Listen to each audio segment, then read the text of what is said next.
হারিয়ে বোর্ডে তুলেছে 214 রান। দিনের শুরুতে হেরাতকে ফিরে দেন সাকিব আল হাসান আর চন্ডিমা তুলে নেন টেস্ট ক্যারিয়ারের অষ্টম সেঞ্চুরি থেকে আউট করেছেন মেহেদী মিরাজ। 338 রানে পুঁজি করে সব উইকেট হারায় লঙ্কানরা। প্রথম ইনিংসে ব্যাট করতে নেমে তামিম আর সৌম্যের ব্যাটে দারুণ শুরু। 95 রানে জোট ওদের। 49 রানে তামিম ইকবাল আউট হন। টেস্ট ক্যারিয়ারে চতুর্থ হাফ সেঞ্চুরি তুলে প্যাভিলিয়নে ফিরেছেন সৌম্য সরকার। ইমরুল আর সাব্বিরের জুটি গড়ে 62 রানের। 34 করে ইমরুল আর 42 করে ফিরেছেন সাব্বির। ক্রিজে আছেন সাকিব আল হাসান আর মুশফিকুর রহিম।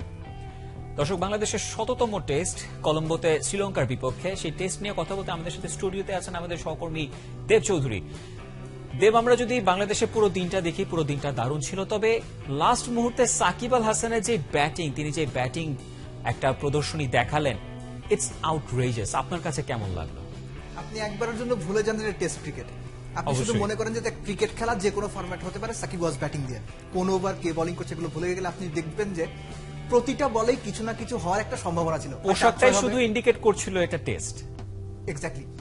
আপনার যেটা মনে হচ্ছে যে প্রত্যেকটা বলে কিছু না কিছু হওয়ার একটা সম্ভাবনা আছে। সাকিবের প্রথম বলটাই যদি আপনি খেয়াল করেন, প্রথম বলে তিনি যে সুইপটা খেলেছেন, তারপরে লাস্ট ওভারে চন্ডিমাল তাকে যে আপনার লাকমাল শর্ট বল গুলো খেলাচ্ছিলেন, প্রত্যেকটা শর্ট বলই ছিল আপনার তার শোল্ডার হাইটের উপরে, এবং যতটুকু পেসে করা সম্ভব ততটুকু পেসে করা হয়েছে।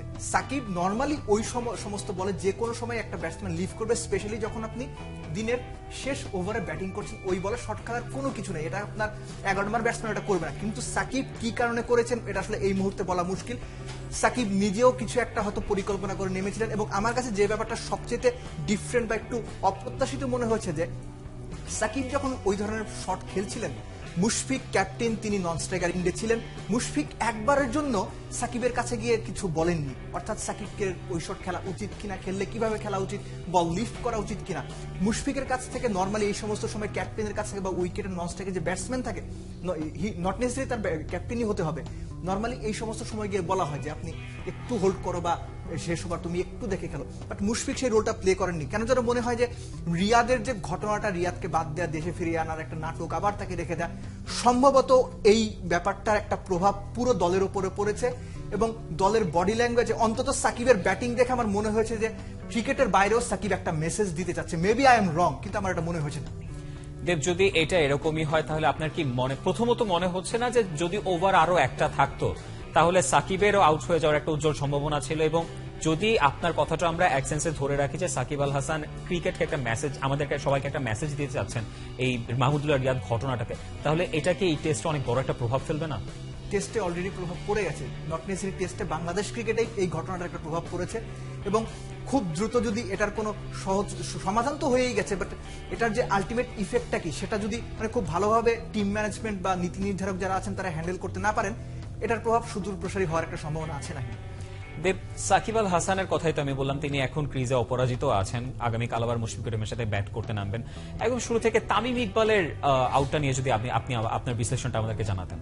আচ্ছা, তামিমের যে ব্যাপারটা আপনি যদি খেয়াল করেন তাহলে দেখবেন যে তামিম যখন ব্যাটিং করছিলেন, নর্মালি আগের টেস্টগুলোতে আমরা যেটা দেখেছি, তামিম শুরু থেকে কিন্তু কিছু এজ হয়, তারপর তিনি একটু সেটেল ডাউন, 15, 20, 30 বল খেলার পর সে খুব ভালোভাবে সেটেল করে যায় এবং চমৎকারভাবে তিনি তার রানগুলো করতে পারেন। আমার এটা যেটা মনে হয়েছে, যখন আপনার একটা ব্যাটসম্যান 30, 40, 50 বল খেলে ফেলে, সেই সময় তার কনফিডেন্স চলে আসে এবং ব্যাটসম্যান সেই মুহূর্তে অ্যাক্রস দ্য লাইন খেলতে যায়। তামিমের ঠিক সেটাই হচ্ছে, তিনি সামনে খেলার বদলে অ্যাক্রস দ্য লাইন বল ঘোরাতে চেয়েছেন, হয়তো আপনার শর্ট ফাইন লেগে কিংবা স্কোয়ার লেগে ঘুরিয়ে একটা রান নিতে চেয়েছিলেন। নর্মালি যেটা হয় যে এই বলের আপনার যে লেন্থটা যদি আপনি দেখবেন, এটা আসলে ড্রাইভ খেলার মতো, সোজা খেলার মতো একটা লেন্থ ছিল। তামিম হয়তো, আমি জানি না, কোনো একটা ভুলবশত অ্যাক্রস দ্য লাইন খেলেছেন এবং বলটা যতটুকু তিনি এক্সপেক্ট করেছিলেন যে ওপরে উঠবে, তার তুলনায় খুব বেশি নিচে নেমে গেছে। আপনি খেয়াল করে দেখবেন যে তামিমের হাঁটুর গোড়ালি থেকে হয়তো বা 2 বা 3 ইঞ্চি ওপরে বলটা লেগেছে। নর্মালি ওই লেন্থের বল আর ওপরে ওঠার কথা ঠিক এই জায়গাটাতে,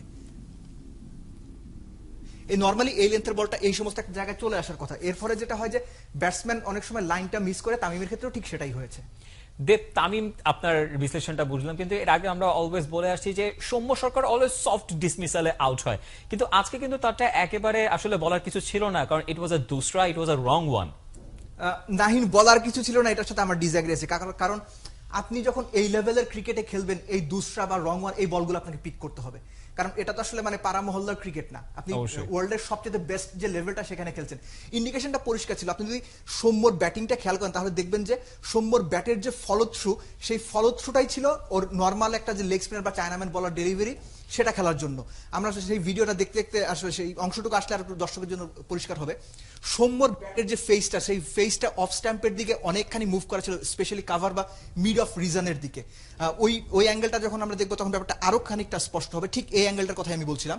সৌম্যর ব্যাটটা আপনি খেয়াল করেন, ব্যাটের ফেসটা ছিল একেবারে মিড অফ কিংবা কাভার পয়েন্টের দিকে বা কাভারের দিকে তাক করা, অর্থাৎ সৌম্য ধরেই নিয়েছিলেন বলটা নর্মাল যে আপনার ওর ডেলিভারি বা চায়নাম্যান ডেলিভারি, অর্থাৎ লেফট আর্মার স্পিনারের লেগ ব্রেক সেটাই হবে, কিন্তু রং ওয়ান ছিল যেটা ভেতরে ঢুকেছে, সৌম্য পিক করতে পারেনি, উইকেট দিয়ে আসতে হয়েছে। দেব, তাইজুলের একেবারে ওই মুহূর্তে একটা নাইট ওয়াচম্যান নামানোটা এবং একটা উইকেট হারানো, ওটাকে আপনি কিভাবে দেখছেন? নাইট ওয়াচম্যান নামানো নিয়ে আমার কোনো কথা নাই, এটা খুবই ট্রেডিশনাল একটা ব্যাপার, প্রত্যেকটা দলই তাই করে। এবং প্রবাবলি আমি যদি মুশফিকুর রহিম হতাম বা টিম ম্যানেজমেন্টের পার্ট হতাম বা হাতুরু সিং হতাম, আমিও তাইজুলকে নামাতাম, অর্থাৎ তাইজুল নট নেসেসারি, একটা নাইট ওয়াচম্যান নামাতাম, কারণ একটা ওভার বাকি আছে, সেই মুহূর্তে আপনি সাকিবকে বা মুশফিককে উইকেটে আনতে চাইবেন না। এটা দুর্ভাগ্য যে তাইজুল ফার্স্ট বলে আউট হয়ে গেছেন, এটা আসলে কিছু করার নেই, কারণ হচ্ছে নাইট ওয়াচম্যান যখন নামেন তার কাছ থেকে আপনি এক্সপেক্ট করবেন তিনি কয়েকটা বল টিকে থাকবে। আর টেস্ট ক্রিকেট না, যে কোনো ক্রিকেটে আপনি যখন ডিফেন্সিভ মাইন্ডসেট আপনি উইকেটে যাবেন তখন আপনার জন্য সার্ভাইভ করাটা খুব মুশকিল। আসলে তাইজুলকে আমি কোনো দোষ দিতে চাচ্ছি না। আর দেব, লম্বা ইনিংসের কথাই যদি আমরা বলি, সৌম্য সরকারকে আমরা তো বলে থাকি যে তিনি কেন লম্বা ইনিংস খেলেন না, সেম কথাটা তো এতদিন সাব্বির রহমানের ক্ষেত্রে আমরা বলতে পারি, তার কাছে কিন্তু সুযোগটা ছিল লম্বা ইনিংসে খেলা, তিনিও কিন্তু আসলে সেই ক্লিকটা করতে পারেননি। আজকের ব্যাটিং যে ডিসপ্লে বাংলাদেশ দেখিয়েছে, আপনি খেয়াল করে দেখবেন যে সাব্বিরের কথা আপনি বাদই দিন, সৌম্য 121 বল খেলেছেন, তামিম অলমোস্ট 100 বল খেলেছেন, ইমরুল কায়েস প্রায় 80 বল খেলেছেন, সাব্বির 50-55 বল খেলেছেন, অর্থাৎ টপ 4 এর প্রত্যেকটা প্লেয়ার তাদের যে কঠিন বা সংগ্রামের যে অংশটুকু উইকেট এসে সেটা খুব ভালোভাবে পার করেছেন। অর্থাৎ মানে ধরেন একটা পার্টিকুলার মানুষের জীবনের গল্প, সে তার লাইফের একটা স্প্যানে সবচেয়ে কঠিন সময়টা পার করে যখন ভালো সময়ের দিকে যেতে চায় তখন একটা বাধা চলে আসে, বা এখানে আপনি তুলনা করতে পারেন সেই আউটটা। সাব্বির যখন ব্যাটিং করছিলেন তার batting was looking very good, এবং নর্মালি যেটা হয় কি সবাই বলে যে এত অ্যাটাকিং কেন কিংবা টি-20 খেলছেন, এই ব্যাপারটার সাথে আমি মোটেও অ্যাগ্রিড না। কারণ আপনি যদি বীরেন্দ্র সেহওয়াগের কথা দেখে থাকেন, তিনি তার জীবনে যে টেস্টে রান করেছেন তার ম্যাক্সিমাম তার ন্যাচারাল গেম প্লেতে করেছেন। কোশ্চেন হচ্ছে আপনি ন্যাচারাল গেম প্লে আপনি কন্টিনিউ করেন, সেটা নিয়ে প্রবলেম নেই, প্রবলেম হচ্ছে আপনার শর্ট সিলেকশন, ম্যাচ সিচুয়েশন আপনি কিভাবে ব্যাট করেন তার উপরে। ওই মুহূর্তে সাব্বির যে শটটা খেলেছিলেন that was A miss time shot. Normal ক্ষেত্রে যেটা দেখা যায়, সাব্বির যদি ওই শট 10টা বলে খেলে অন্তত 8টা বলে তিনি বাউন্ডারি পাবেন, তার কপাল খারাপ ছিল, মিস টাইম হয়েছে, শর্ট ফাইন লেগের হাতে গিয়েছে, ক্যাচ আউট। যেটা হতে পারতো সাব্বিরের আরেকটু ধৈর্যশীল হওয়া উচিত ছিল, সেটাই তার কাছে এক্সপেক্টেড ছিল। বাট ন্যাচারাল গেম নিয়ে আমার কিছু বলার নেই। দেব, আমরা তো এখন আউট নিয়ে আলোচনা করলাম, তবে আজকে কিন্তু কিছু ভালো ভালো পার্টনারশিপ আমরা দেখেছি। তামিম ইকবাল এবং সৌম্য সরকারের পার্টনারশিপটার কথা যদি আমরা বলি, তারা কিন্তু একেবারে ধৈর্য ধরে আগের টেস্টে আমরা দেখেছি 17 রানের একটা পার্টনারশিপ তারা করেছে, এবং এখনো কিন্তু তারা আসলে 93 রানের একটা জুটি করে একটা দারুণ সূচনা কিন্তু বাংলাদেশকে এনে দিয়েছেন। দেব, যেটা টিম ম্যানেজমেন্ট পার্ট থেকে বলা হয় কিংবা প্লেয়ার্সরাও বলেন যে বাংলাদেশের এযাবৎকালের সবচেয়ে স্টেবল ওপেনিং পার্টনারশিপ হচ্ছে ইমরুল কায়েস এবং তামিম ইকবালের। তাদের কেমিস্ট্রিটা এত ভালো যে তারা দুজনকে খুব ভালো বোঝেন, একজন আরেকজনকে চমৎকার সাপোর্ট দেন। এখনো পর্যন্ত আমি যদি সৌম্য এবং তামিমের কথা বলি, তাদের যে ব্যাটিং অ্যাপ্রোচ এবং দুজনকে আপনার যে কমপ্লিমেন্ট করা, আপনি খেয়াল করে দেখবেন যে নর্মাল সময় তামিম থাকেন অ্যাটাকিং মোডে, অন্য তার পার্টনার যিনি থাকেন তিনি একটু রয়েস হয়ে খেলেন।